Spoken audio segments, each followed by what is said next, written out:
ஒரு காலத்தில் பாலு, வேலு மற்றும் சேகர் என்ற 3 நெருங்கிய நண்பர்கள் இருந்தனர். அவர்கள் மூவரும் மிகவும் ஏழைகள், அன்றாட உணவுக்கே கஷ்டப்பட்டனர்.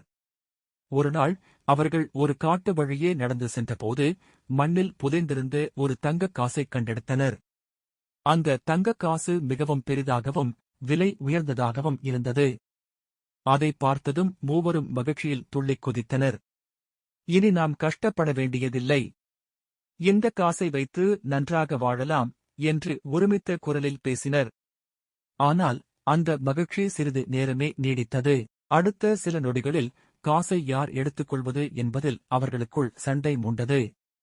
பாலு, இந்தக் காசை நான் தான் முதலில் பார்த்தேன், எனவே இது எனக்குத்தான் சொந்தம் என்றான். வேலு, அது தவறு. நாம் மூவரும் ஒரே நேரத்தில்தான் அதைக் கண்டோம். அதை சமமாக பிரித்துக் கொள்வதே நியாயம் என்றான். சேகர், இல்லை, இந்த காசு அதிக பலமுள்ள ஒருவனுக்குத்தான் சொந்தம். சண்டை போட்டு யார் வெற்றி பெறுகிறார்களோ அவர்கள் எடுத்துக் கொள்ளலாம் என்றான். தங்கக் காசின் மீது கொண்ட பேராசையால் அவர்களின் நட்பு உடைந்தது.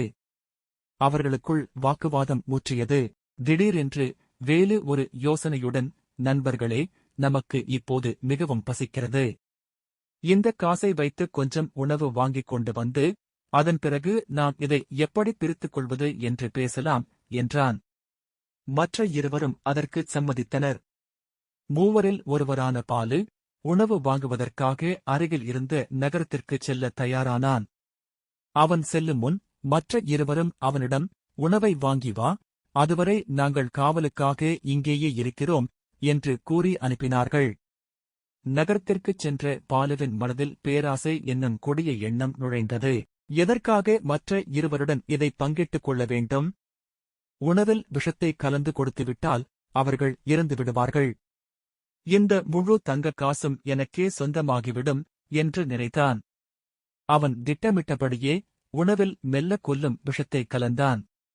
இதே நேரத்தில் காட்டின் அருகில் காத்திருந்த வேலுவும் சேகரும் வேறுவிதமாகச் சிந்தித்தனர். பாலு திரும்பி வந்தவுடன் இருவருமாகச் சேர்ந்து அவனைத் தாக்கிக் கொன்றுவிடலாம்.